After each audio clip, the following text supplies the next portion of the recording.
आपके पास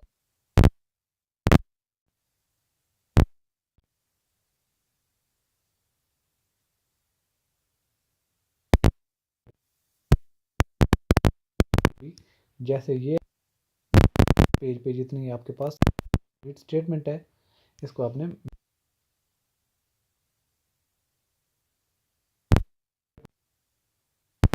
जो है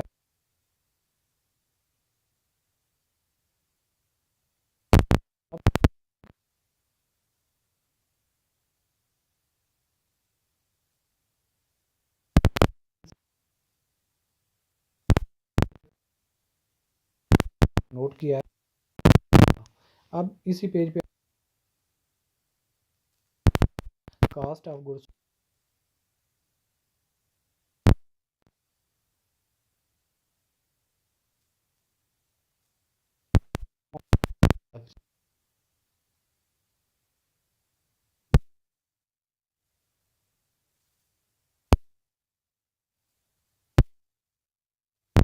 सेल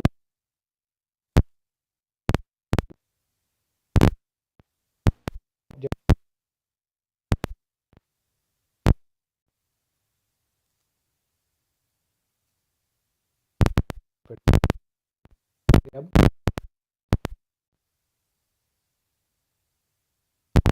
कहते हैं जो कि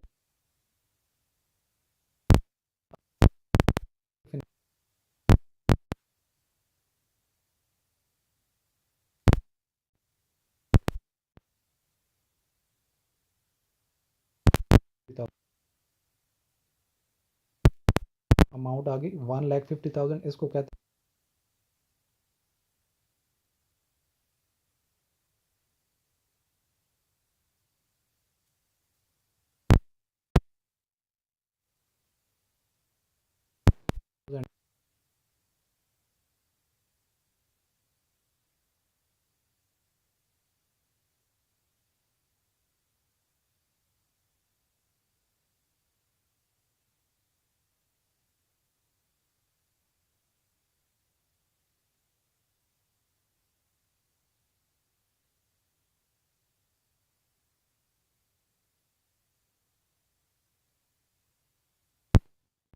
अप्लाइड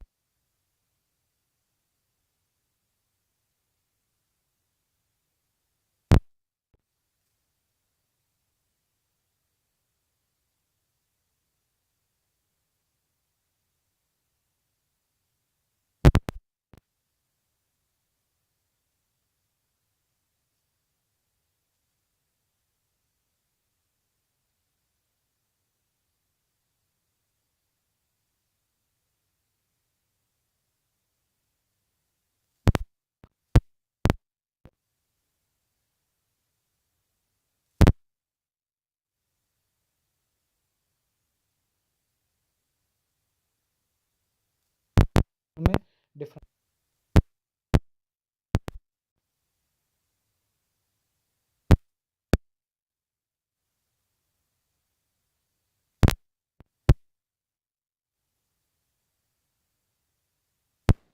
आप एक पीरियड ख़त्म करते हैं तो आपके पास एक्चुअल एफ नहीं होता, because of the specified nature of expenses in the list of indirect cost. जो कि आपके पास इनडायरेक्ट कास्ट की बहुत सारी चीज़ें होती हैं, उनको आप अभी तक एक्चुअल कैलकुलेट नहीं कर पाते, और इसलिए आपके पास एक्चुअल एक्सपेंसेस जो होते हैं एफ के अवेलेबल नहीं होते। इसको कवर करने के लिए आप एक क्या कहते हैं, for this reason the third element of cost F जो होता है इज़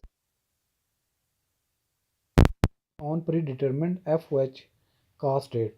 तो आप एफ को एक प्री डिटरमिंड एक रेट आप स्पेसिफाई कर लेते हैं कि नॉर्मली आपको लेबर का इतने परसेंट एफ की कास्ट आती है, या मशीनरी जो जितनी चलती है उसकी कितने चलने के पर आर बेस पे कितना एफ आता है। तो ये एक आप गैस इस्टीमेट कैलकुलेट जो है एक इस्टीमेटेड गैस लगाते हैं, और इस गैस पे जो आप एफ को ऐड कर लेते हैं उसको कहते हैं applied F such cost is known as applied F इसी कास्ट को हम एफ कहते हैं। प्रीडिटरमेंट एफ रेट, यानी कि वक्त से पहले आप जो डिटरमिन करते हैं कि एफ का रेट क्या होगा, इसको कहते हैं pre determined FOH cost rate. Factory overhead rate is determined, किस बेस पे हम डिटरमिन करते हैं? On the basis of normal activity level. Normally आपकी फैक्ट्री में कितना काम होता है उस बेस पे, या फिर normal activity level means the capacity level eight which business can operate in normal circumstances, कि नॉर्मली आपकी बिजनेस एक्टिविटी कितने ऑपरेट होती है। Capacity level can be in terms of, ये जो कैपेसिटी आपकी होती है चलने की एक फैक्ट्री की, वो किस पे डिपेंड कर रही होती, या तो डायरेक्ट लेबर कास्ट पे, या फिर डायरेक्ट मटेरियल की कास्ट पे, या डायरेक्ट लेबर आवर्स पे, या फिर मशीन आवर्स पे, या फिर इनका जो मिक्स होता है, यानी कि डायरेक्ट मटेरियल और डायरेक्ट लेबर, इनका जो दोनों का मिक्स है उसको प्राइम कास्ट कहते हैं। प्राइम कास्ट पे भी बेस करके आप प्री डिटरमिन्ड FOH अप्लाई कर सकते हैं। इसके बाद है selection of capacity level depends upon the nature of business. जैसे मैंने आपसे पहले जिक्र किया कि बिजनेस की नेचर पे डिपेंड करता है कि आप FOH कैसे अप्लाई करेंगे। If it's inclination is towards machine hours, then machine hours will be taken as a base as capacity level. अगर मशीन बेस्ड आपकी ऑर्गेनाइजेशन है, फैक्ट्री है, तो आप मशीन आवर्स को एज ए बेस लेंगे कैपेसिटी लेवल के लिए। It is also known as overhead absorption rate.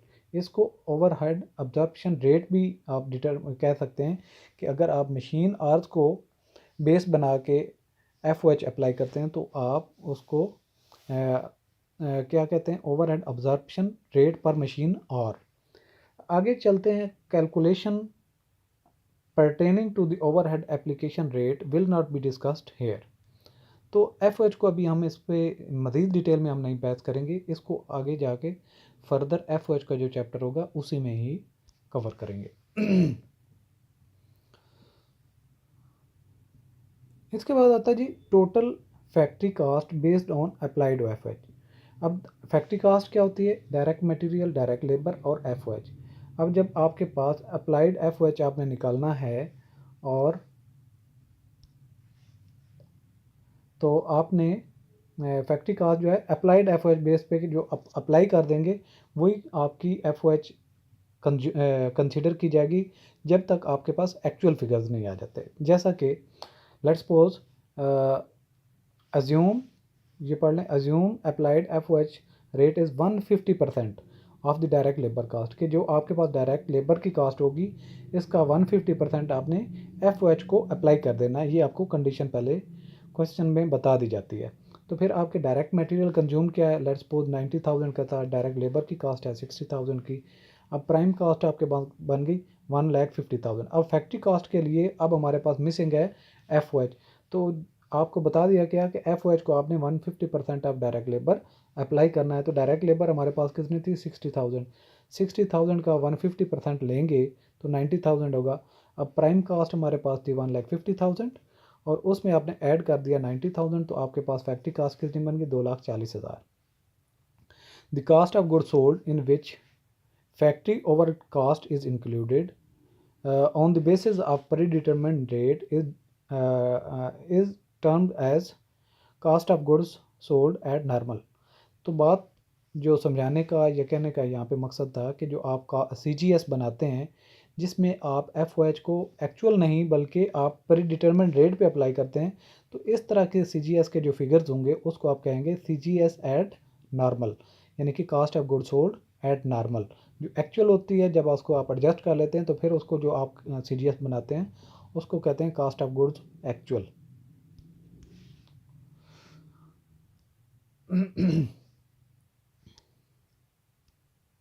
अब ये क्वेश्चन है, लेट्स सपोज आपके पास डायरेक्ट मटेरियल कंज्यूम की कास्ट थी, वो पहले आपने कैलकुलेट करनी। ओपनिंग मटेरियल था 10,000 जैसे पहले हमने पिछले क्वेश्चन में किया, उसमें परचेजेस की 1 लाख की, अवेलेबल हमारे पास होगी 1,10,000, उसमें से लेस किया आपने क्लोजिंग इन्वेंट्री को, तो आपके पास डायरेक्ट मटेरियल कंज्यूम 90,000 आ गया।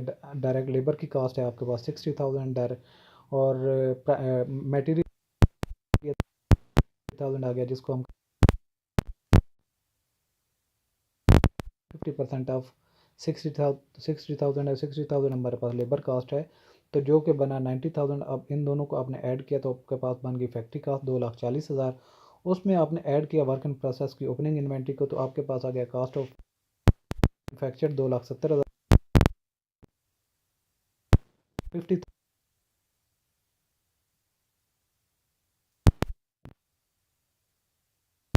ऐड करना है आपने फिनिश गुड्स को, तो ये आपके पास जो फिनिश गुड की इन्वेंट्री है वो बनेगी 1,00,000 प्लस 2,20,000।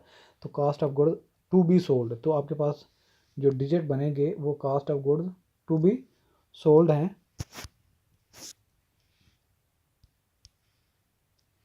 यहाँ पे आपको क्लियर नज़र आ रहा होगा आई होप। अब जो है फिनिश गुड्स की जो आपने की ओपनिंग इन्वेंट्री उसको ऐड किया तो आपके पास बन गया 3,20,000 जो कि है cost of goods to be sold. अब उसमें से माइनस किया आपने फिनिश गुड्स इन्वेंट्री जो 10,000 है, तो आपके पास जो CGS आएगा उसको आप कहेंगे CGS at normal, cost of goods sold at normal, जो कि 3,10,000 है। ये आपकी अंडरस्टैंडिंग के लिए। और अब यहाँ पे आता है कि वेरिएंस क्या होता है। तो बेस्ड ऑन कि आपके पास अप्लाइड FOH क्या है, अप्लाइड FOH और एक्चुअल FOH।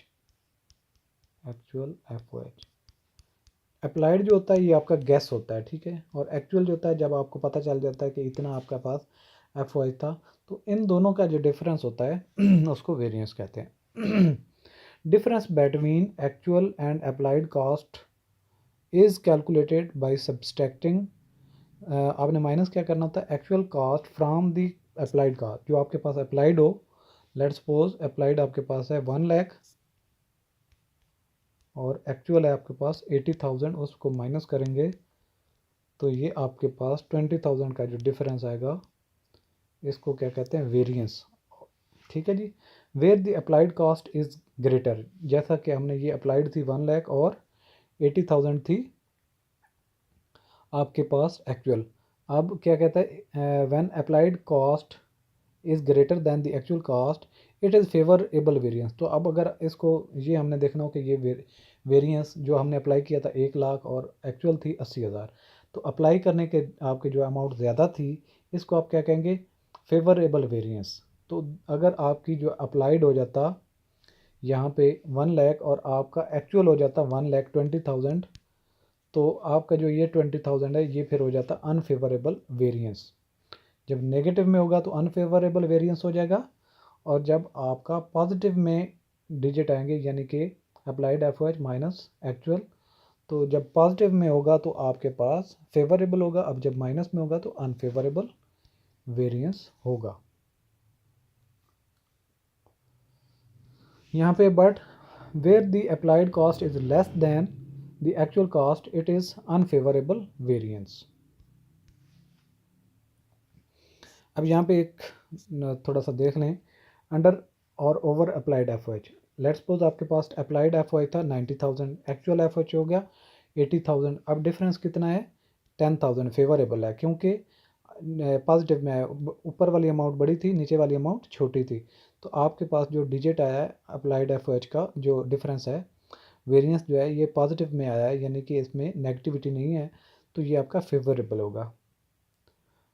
अच्छा, फिर अगर जो आपका ये जो डिफरेंस आता है वेरिएंस जो आता है इसको हमने फर्दर जाके एक्चुअल CGS कैलकुलेट करने के लिए या नेट प्रॉफिट कैलकुलेट करने के लिए हमने इसको एडजस्ट करना होता है। इसको एडजस्ट किस तरीके से करना होता है, इसको तरीक़ाकार जो है adjustment of under over applied FOH। तो जो वेरिएंस होगा हमने उसको एडजस्ट करना, सच वेरिएंस शुड बी एलिमिनेटेड, इसको एलिमिनेट करना होता है from the financial statement through adjustment. Financial statement में इसका जो डिफरेंस आया है वो ना रहे, इसको हमने ख़त्म करना होता है। अंडर और over applied FOH cost can be adjusted in the following cost profit figure. या तो फिर आप उसको इंटायर प्रोडक्शन को चार्ज कर दें जो आपका वेरिएंस आया है, या फिर आप उसको CGS को चार्ज कर दें, या फिर नेट प्रॉफिट को। अगर आप इंटायर प्रोडक्शन को चार्ज करेंगे तो इंटायर प्रोडक्शन में 3 एलिमेंट आएंगे, let's suppose work in process की इन्वेंट्री, फिनिश गुड की इन्वेंट्री और कास्ट ऑफ गुड सोल्ड की इन्वेंट्री। और अगर टोटल आपने कास्ट ऑफ गुड सोल्ड को चार्ज करना है तो अलग से इसका तरीकाकार होगा, अगर नेट प्रॉफिट में आपने उसको एडजस्ट करना है तो अलग से तरीकाकार होगा, जो अभी हम इसको पढ़ेंगे। अब लेट्स सपोज जो पिछला हमारे पास क्वेश्चन था जिसमें हमने ये 10,000 का डिफरेंस देखा है कि हमने जो अप्लाई किया था वो था 90,000, एक्चुअल एफ एच हुआ 80,000। तो जो हमने 10,000 एक्स्ट्रा चार्ज कर दिया था, अब उसको हम कैसे एडजस्ट कर सकते हैं ये हमने सीखना है। अब देखें, जैसे जो adjustment to the entire production में 3 एलिमेंट आते हैं हमारे पास, work in process, finish goods और कॉस्ट ऑफ गुड्स सोल्ड। अब हमारे पास तीनों ये थे। वर्क इन प्रोसेस की इन्वेंट्री हमारे पास थी 50,000 की, और फिनिश गुड्स की 10,000 की, और कॉस्ट ऑफ गुड्स सोल्ड की 3,10,000 की। यानी कि ये आपके पास work in process closing inventory, finish good closing inventory और कॉस्ट ऑफ गुड्स सोल्ड की इन्वेंट्री।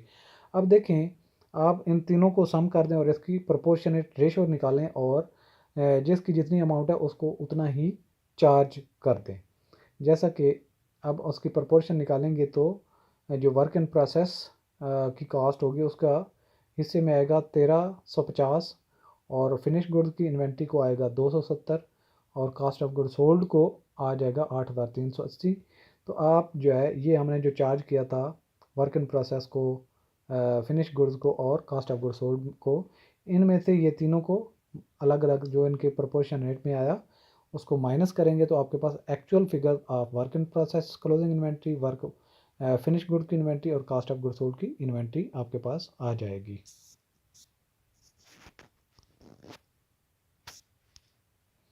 तो ये ज़रा रीडिंग कर लें नीचे से। The concept of addition to and subtraction from the relevant amount is that because there is a favourable variance, यानी कि फेवरेबल वेरिएंस था, आपका अप्लाइड एफ ओ एच ज़्यादा था। The applied F O H cost is more than the actual cost, therefore to make correction in the information containing cost item, चूँकि हमने extra charge कर दिया हुआ था, एक्चुअल तक लाने के लिए उस जो एक्स्ट्रा में चार्ज किया था उसको माइनस करना पड़ेगा। There must be subtraction equal to the amount which was over added. Over added कितनी थी हमने जो जैसे देखा 10,000 की, तो 10,000 अब इन तीनों को ऐड करें ये जो है, तो ये आपके पास 10,000 बनता है। इनको जब आपने माइनस किया तो आप जो ओवर अप्लाइड था वो माइनस करने के बाद एक्चुअल पे आप पहुंच गए। Obviously the difference will be added if there is unfavourable variance. अगर आपका एफ ओ एच अप्लाइड कम हो और एक्चुअल ज़्यादा हो जाए तो आपने जैसे ये माइनस किया है फिर आपको ऐड करना पड़ेगा। The applied F O H cost is less than the actual cost. This is so because the cost charge is less than the actual, and to make the cost items equal to their actual figures we need inclusion of further amount. आगे क्या कहता है, entire production includes 3 items. Production में क्या क्या 3 item आते हैं, work in process की इन्वेंट्री, फिनिश गुड्स की इन्वेंट्री और कॉस्ट ऑफ गुड्स सोल्ड की inventory. These 3 items are the 3 parts of in which total cost of production either finished or semi finished has been divided. इसके बाद आता है जी adjustment in the cost of good sold. ये तो हमने पिछला पढ़ा जब हम इंटायर प्रोडक्शन को चार्ज करते हैं ओवर या अंडर अप्लाइड एफ को, लेकिन जब आप कॉस्ट ऑफ गुड सोल्ड को चार्ज करेंगे तो क्या तरीकाकार होगा।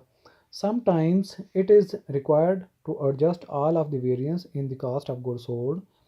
Here is the same principle of addition or subtraction will be followed which has already been discussed in the above paragraph। जैसा कि हमने पहले पैराग्राफ पिछले में डिस्कस किया, जब हम ओवर या under applied F O H को कास्ट ऑफ गुड सोल्ड को चार्ज करेंगे तो अगर आपका ओवर अप्लाइड था तो सी जी एस में से माइनस कर दें, अगर अंडर अप्लाइड था तो ऐड कर दें।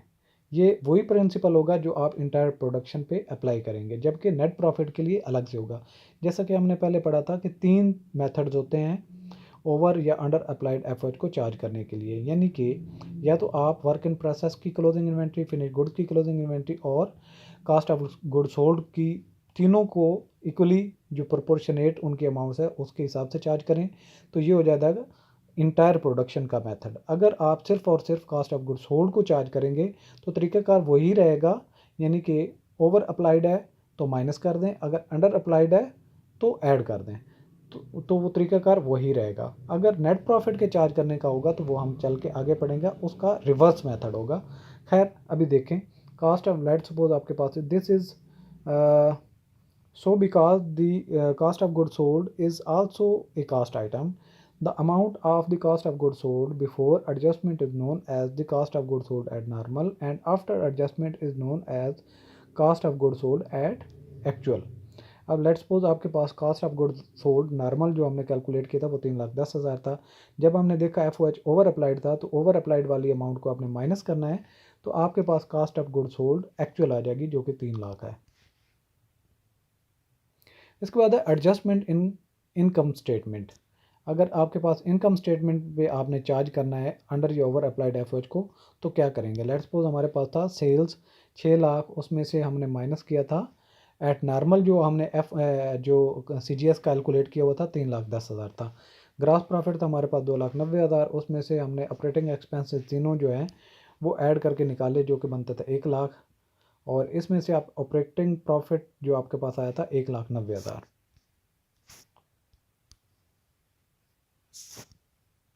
ठीक है जी। और ऑपरेटिंग प्रॉफिट आपके पास आ गया 1,90,000, उसमें से लेस करेंगे इंटरेस्ट जो क्या है फिनेंशियल एक्सपेंसेस, तो वो था 50,000। अब आपके पास आ गया प्रॉफिट बिफोर टैक्स 1,40,000, उसमें से माइनस करें टैक्स की अमाउंट को 60,000, तो आपके पास नेट प्रॉफिट आ गया 80,000। अब आपने क्या करना है अंडर या ऐड, जैसे कि हमने किया था माइनस किया था उधर जब दोनों पिछले केस हमने पढ़े थे, यानी कि इंटायर प्रोडक्शन को जब चार्ज करते थे या फिर हम जब चार्ज करते थे कास्ट ऑफ गुड सोल्ड को, तो उसमें से हमने किया था माइनस, क्योंकि वो कास्ट का आइटम था। कास्ट के आइटम को माइनस करने से हमारा प्रॉफिट बढ़ जाना था। जब आप net profit total net profit की तरफ प्रॉफिट की बात करेंगे, क्योंकि कास्ट में हम माइनस कर रहे थे, कास्ट के आइटम थे। जब कास्ट के आइटम माइनस करते हैं तो इट मीन कि आपका प्रॉफिट जो है वो कम हो रहा है। जब आपकी कास्ट बढ़ गई है तो प्रॉफिट आपका कम हो गया। अब प्रॉफिट की जब आप बात करेंगे, कास्ट अलग बात होती है, प्रॉफिट अलग बात होती है। कास्ट में हम उसको माइनस कर रहे थे, जब प्रॉफिट की बात करेंगे तो उसमें ऐड कर दें, क्योंकि हमारा कास्ट को ज़्यादा चार्ज करने से प्रॉफिट कम हुआ था। अब प्रॉफिट को हमने बढ़ाना है तो नेट प्रॉफिट में आप इसको ऐड कर दें, यानी कि आपके पास प्रॉफिट 80,000 था, जो 10,000 ओवर अप्लाइड था उसको भी ऐड कर दें, आपके पास आ जाएगा नेट प्रॉफिट जो कि है 90,000। ये इसकी फर्दर जस्टिफिकेशन है। आप इसको अगर रीडर करना चाहें तो कर सकते हैं, मैंने सिर्फ आपको उसका जो है लुबे बता दिया कि ओवर अप्लाइड होगा तो इंटायर प्रोडक्शन और कास्ट ऑफ गुड सोल्ड के मेथड में आप उसको माइनस करेंगे, जब प्रॉफिट की बात होगी तो उसको ऐड करेंगे। अगर ओवर अंडर अप्लाइड होगा तो आप उसको कास्ट ऑफ गुड सोल्ड में और इंटायर प्रोडक्शन में ऐड करेंगे, जब प्रॉफिट की बात आएगी तो उसमें से माइनस करेंगे। यहाँ पे प्रैक्टिस क्वेश्चन है, ये आप ज़रा पढ़ लें और इनको सॉल्व करने की कोशिश करें। हो जाएंगे तो ठीक है, नहीं होंगे तो हम अगले सेशन में इन तीनों क्वेश्चन की प्रैक्टिस करेंगे। क्वेश्चन नंबर आपके पास है, ये क्वेश्चन की नंबरिंग थोड़ी सी गलत होगी, खैर आप नंबरिंग के हिसाब पे ही अगर चले जाते हैं तो कोई बात नहीं है, और आपने इनको सॉल्व करने की कोशिश करनी है। मेन जो चीज़ है, आपके पास मुख्तलिफ डाटा दिया गया है। Opening stock of raw material है, ओपनिंग वर्क इन प्रोसेस है, परचेजेज ऑफ रॉ मटेरियल है, लेबर की कास्ट है, एफ की कास्ट है, और क्लोजिंग रॉ मटेरियल और वर्क इन प्रोसेस का क्लोजिंग मटेरियल। अब आपने इसमें से कास्ट ऑफ गुड्स मैन्युफैक्चर्ड की स्टेटमेंट बनानी, कास्ट ऑफ सोल्ड की नहीं बल्कि कास्ट ऑफ गुड्स मैन्युफैक्चर्ड की स्टेटमेंट बनानी है। और नेक्स्ट क्वेश्चन है, इसमें आपके पास ये कुछ अमाउंट्स दी गई हैं। Ayesha products limited purchases material of rupees 4,40,000 and incurred direct labor of rupees 3,20,000 during the year ended June 30th 2006. Factory overhead for the year were rupees 2,80,000. The inventory balance are as follows. आपके पास एक opening है जो जुलाई 1 2005 को है और एक 30 जून 2006 के पास है। जो फिनिश गुड्स के आपके पास ओपनिंग भी है, क्लोजिंग भी है, वर्क इन प्रोसेस ओपनिंग भी है, क्लोजिंग भी है, और मटेरियल का भी ओपनिंग और क्लोजिंग भी है। ये आपके पास पूरा जो है अमाउंट्स दी हुई हैं। इन अमाउंट्स के जो फिगर्स हैं वो लेके आपने क्या क्या कैलकुलेट करना है, cost of goods manufactured statement और कॉस्ट ऑफ गुड्स सोल्ड की स्टेटमेंट। इसके बाद लास्ट क्वेश्चन जो होगा ये आपके पास होगी, ये चीज़ें दी हुई हैं। थोड़ा सा विजिबल हो जाए आपके पास। FNS manufacturing company submits the following information on June 30 2005। Sales आपके पास हैं, रॉ मटेरियल ओपनिंग है, और उसके बाद जो मटेरियल और फिनिश गुड्स का ओपनिंग मटेरियल है, और परचेजेज हैं, डायरेक्ट मटेरियल, डायरेक्ट लेबर है, पावर हीट एंड लाइट है, इनडायरेक्ट मटेरियल है, एडमिन एक्सपेंसेस हैं, डेप्रिसिएशन है, selling expenses, depreciation of building है, बैड डेट्स हैं, इनडायरेक्ट लेबर है, और उसके बाद आपके पास है अदर मैन्युफैक्चरिंग एक्सपेंसेस, और इसके बाद वर्क इन प्रोसेस की जो इन्वेंट्री है वो 1 जुलाई को है, 30 जून को है, ये क्लोजिंग है, ये क्लोजिंग है, और रॉ मटेरियल का जो है क्लोजिंग मटेरियल फिनिश गुड का, और अप्लाइड FOH रेट उसने बताया 20% ऑफ प्राइम कास्ट, यानी मटेरियल लेबर को ऐड करके जो प्राइम कास्ट बनेगी उसका 20% लेंगे तो आपके पास FOH आएगी। फिर आपने ये तो हो जाएगा आपका अप्लाइड रेट, पहले ये आपने अप्लाई करना है, उसके बाद आपने एक्चुअल कैलकुलेट करना है, तो जो डिफरेंस आएगा उसको आपने एडजस्ट करना है। फिर यहाँ पे क्या कहता है, रिक्वायरमेंट क्या है इस क्वेश्चन की, cost of goods sold, cost of goods manufacture statement, cost of goods sold statement at normal and at actual, और इनकम स्टेटमेंट। जितना हमने अभी तक लर्न किया उस पर आपकी प्रैक्टिस हो जाएगी ये क्वेश्चन करने से। और अगर आपका क्वेश्चन अटैम्प्ट नहीं भी होता तो कोई इतना इशू की बात नहीं है, नेक्स्ट सेशन में हम इसको सॉल्व करेंगे, और आप अपने कमेंट्स ज़रूर दें, और जो है अगर आपको अच्छी समझ आती है तो भी आप बताया करें, अगर आपको कहीं समझने में प्रॉब्लम आती है तो भी आप मुझे बताएं, ताकि मैं आपके लिए इससे बेहतर अगर कुछ काम कर सकता हूँ तो कर सकूँ। Thanks for watching. अल्लाह हाफिज़।